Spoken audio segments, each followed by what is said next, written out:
నెహెమ్యా 1వ అధ్యాయం. హకల్యా కుమారుడైన నెహెమ్యా యొక్క చర్యలు. 20వ సంవత్సరంలో కిస్లేవు మాసమున నేను షూషును కోటలో ఉండగా నా సహోదరులలో హనానీయును ఒకడును యూదులలో కొందరును వచ్చిరి. చెరపట్టబడిన శేషములో తప్పించుకొనిన యూదులను గూర్చియు యెరూషలేమును గూర్చియు నేను వారిని అడుగగా, వారు చెరపట్టబడిన వారిలో శేషించిన వారు ఆ దేశంలో బహుగా శ్రమను నిందను పొందుచున్నారు. మరియు యెరూషలేము యొక్క ప్రాకారము పడద్రోయబడినది, దాని గుమ్మములను అగ్నిచేత కాల్చబడినవని నాతో చెప్పిరి. ఈ మాటలు వినినప్పుడు నేను కూర్చుండి ఏడ్చి కొన్ని దినములు దుఃఖముతో ఉపవాసముండి ఆకాశమందుల దేవుని ఎదుట విజ్ఞాపన చేసితిని. ఎట్లనగా, ఆకాశమందున్న దేవా యెహోవా, భయంకరుడవైన గొప్ప దేవా, నిన్ను ప్రేమించి నీ ఆజ్ఞలను అనుసరించి నడుచువారిని కటాక్షించి వారితో నిబంధనను స్థిరపరచువాడా, నీ చెవియొగ్గి నీ నేత్రములు తెరిచి నీ సన్నిధిని దివారాత్రములు నీ దాసులైన ఇజ్రాయేలీయుల పక్షముగా నేను ప్రార్థన చేయను అంగీకరించుము. నేను చేయు ప్రార్థనను అంగీకరించుము. నీకు విరోధముగా పాపము చేసిన ఇజ్రాయేలు కుమారుల దోషమును నేను ఒప్పుకొనుచున్నాను. నేనును నా తండ్రి ఇంటి వారును పాపము చేసి ఉన్నాము. నీ ఎదుట బహు అసహ్యముగా ప్రవర్తించితిమి. నీ సేవకుడైన మోషే చేత నీవు నిర్ణయించిన ఆజ్ఞలను అయినను కట్టడలనైనను విధులనైనను మేము గైకొనకపోతిమి. నీ సేవకుడైన మోషేతో నీవు సెలవిచ్చిన మాటను జ్ఞాపకము తెచ్చుకొనుము. అదేదనగా, మీరు అపరాధము చేసిన ఎడల జనులలోనికి మిమ్మును చెదరగొట్టుదును. అయితే మీరు నా వైపు తిరిగి నా ఆజ్ఞలను అనుసరించి నడిచిన ఎడల భూదిగంతముల వరకు మీరు తోలివేయబడినను అక్కడ నుండి సహా మిమ్మును కూర్చి నా నామము ఉంచుటకు నేను ఏర్పరచుకొనిన స్థలమునకు మిమ్మును రప్పించదనని నీవు సెలవిచ్చితివి గదా. చిత్తగించుము. నీవు నీ మహాప్రభావమును చూపి నీ బాహుబలము చేత విడిపించిన నీ దాసులనగు జనులు ఈ జనులు వీరే. యెహోవా, చెవియొగ్గి నీ దాసుడినైన నా మొరను నీ నామమును భయభక్తులతో గణపరచుట యందు ఆనందించు. నీ దాసుల మొరలను ఆలకించి ఈ దినమందు నీ దాసుని ఆలోచన సఫలపరచి ఈ మనుష్యుడు నా యందు దయచూపినట్లు అనుగ్రహించుమని నిన్ను బతిమాలుకొనుచున్నాను అని ప్రార్థించితిని. నేను రాజునకు గిన్నె అందించువాడినై ఉంటిని. 2వ అధ్యాయం. అటు తరువాత అర్తహషస్త రాజు ఏలుబడి కాలమున 20వ సంవత్సరములో నీసాను మాసమందు రాజు ద్రాక్షారసము తాగవలనని చూచుచుండగా నేను ద్రాక్షారసము తీసుకొని రాజునకు అందించితిని. అంతకు పూర్వము నేనెన్నడూ అతని ఎదుట విచారముగా ఉండలేదు. కాగా రాజు, నీకు వ్యాధి లేదు గదా, నీ ముఖము విచారముగా ఉన్నదేమి? నీ హృదయ దుఃఖము చేతనే అది కలిగినదని నాతో అనగా, నేను మిగుల భయపడి, రాజు చిరంజీవి యగునుగాక, నా పితరుల సమాధులుండు పట్టణము పాడైపోయి దాని గుమ్మములను అగ్నిచేత కాల్చబడి ఉండగా నాకు దుఃఖముఖము లేకపోవునా అని రాజుతో అంటిని. అప్పుడు రాజు, ఏమి కావలసి నీవు మనవి చేయుచున్నావని నన్ను అడుగగా, నేను ఆకాశమందలి దేవునికి ప్రార్థన చేసి రాజుతో, నీ సముఖమందు నేను దయ పొందిన ఎడల నా పితరుల సమాధులుండు పట్టణమును తిరిగి కట్టునట్టుగా నన్ను యూదా దేశమునకు పంపుడని వేడుకొంచున్నానని నేను మనవి చేసితిని. అందుకు రాజు, రాణి తన యొద్ద కూర్చొని ఉండగా, నీ ప్రయాణము ఎన్ని దినములు పట్టును? నీవు ఎప్పుడు తిరిగి వచ్చేదవని అడిగెను. నేను ఇంతకాలమని చెప్పినప్పుడు రాజు నన్ను పంపుటకు చిత్తము గలవాడాయను. ఇదియుగాక రాజుతో నేను ఇట్లంటిని, రాజునకు అనుకూలమైతే యూదా దేశమున నేను చేరు వరకు నన్ను దాటించున్నట్లుగా నది అవతలనున్న అధికారులకు తాకీదులను, పట్టణ ప్రాకారమునకు మందిరముతో సంబంధించిన కోట గుమ్మములకును, నేను ప్రవేశింపబోవు ఇంటికిని దూలములు మ్రానులు ఇచ్చున్నట్లుగా రాజుగారి అడవులను కాయు ఆసాపునకు ఒక తాకీదును ఇయ్యుడని అడిగితిని. అలాగూ నాకు తోడుగా ఉండి నాకు కృపచూపుచున్న నా దేవుని కరుణాహస్తము కలది రాజు నా మనవి ఆలకించెను. తరువాత నేను నది అవతలనున్న అధికారుల యొద్దకు వచ్చి వారికి రాజు యొక్క తాకీదులను అప్పగించితిని. రాజు నాతో కూడా సేనాధిపతులను గుర్రపు రౌతులను పంపించెను. హరోనీయుడైన సన్బల్లట్టును అమ్మోనీయుడైన టోబియా అను దాసుడును ఇజ్రాయేలీలకు క్షేమం కలుగజేయు ఒకడు వచ్చినని విని బహుగా దుఃఖపడిరి. అంతటా నేను యెరూషలేమునకు వచ్చి 3 దినములు అక్కడనే ఉండి రాత్రి అందు నేనును నాతో కూడా నున్న కొందరును లేచితిమి. యెరూషలేమును గూర్చి దేవుడు నా హృదయమందు పుట్టించిన ఆలోచనను నేనెవరితోనైనా చెప్పలేదు, మరియు నేను ఎక్కి ఉన్న పశువు తప్ప మరి ఏ పశువును నా యొద్ద ఉండలేదు.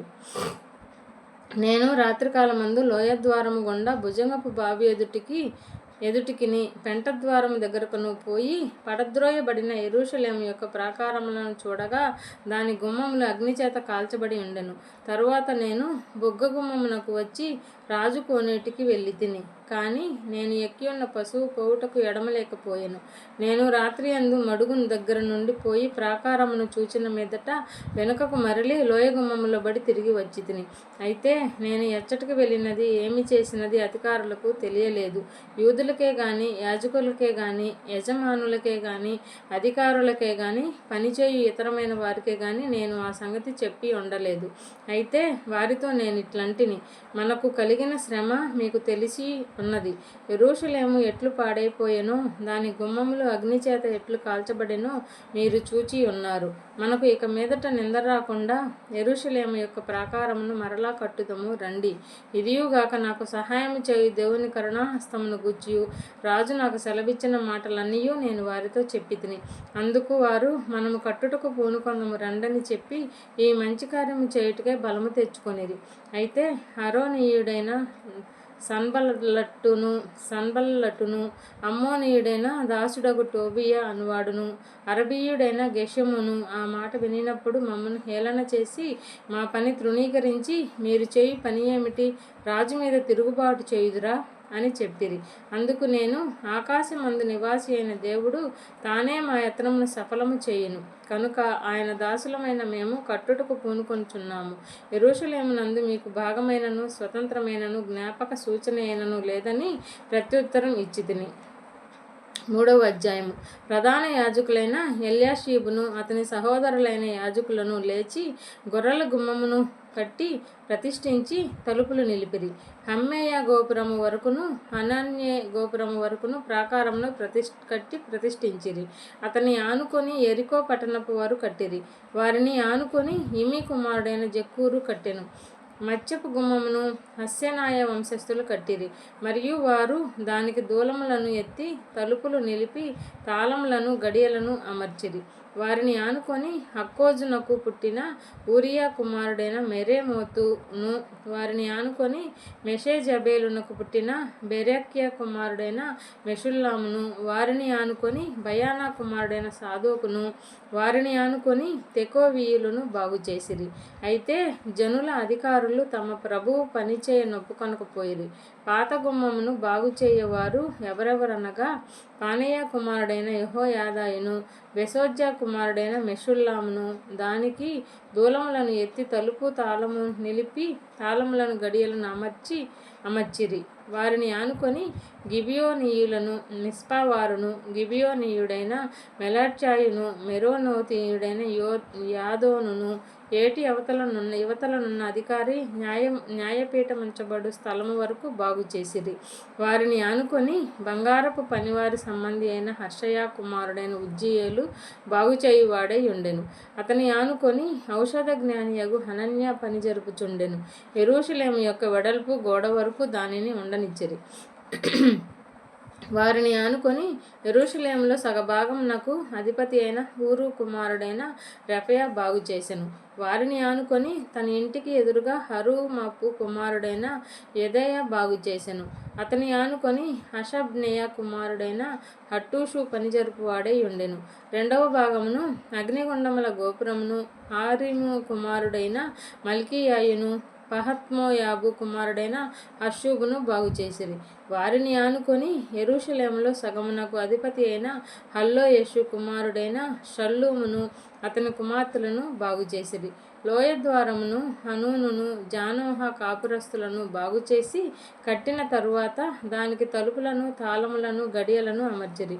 ఇదియుగాక పెంట ద్వారము వరకుండు గోడ 1000 మూరల దనుక వారు కట్టిరి. బెత్‌హక్కెరెము ప్రదేశమునకు అధిపతి అయిన రేకాబు కుమారుడైన మల్కీయా పెంటగుమ్మమును బాగుచేసెను. అతడు దాని కట్టిన తరువాత దానికి తలుపులు నిలిపి తాళములను గడియలను అమర్చెను. అటు వెనక మిస్పా ప్రదేశమునకు అధిపతి అయిన కొల్హోజే కుమారుడైన షల్లూము ధార యొక్క గుమ్మమును బాగుచేసి కట్టిన తరువాత దానికి తలుపులు నిలిపి తాళములను గడియలను అమర్చెను. ఇదియుగాక దావీదు పట్టణము నుండి కిందకు పోవు మెట్ల వరకు రాజు తోట యొద్దనున్న సిరియము మడుగు యొక్క గోడను అతడు కట్టెను. అతన్ని ఆనుకొని బెస్సూరులో సగభాగమునకు అధిపతియు అజ్బూకు కుమారుడనైన నెహెమ్యా బాగు చేసెను.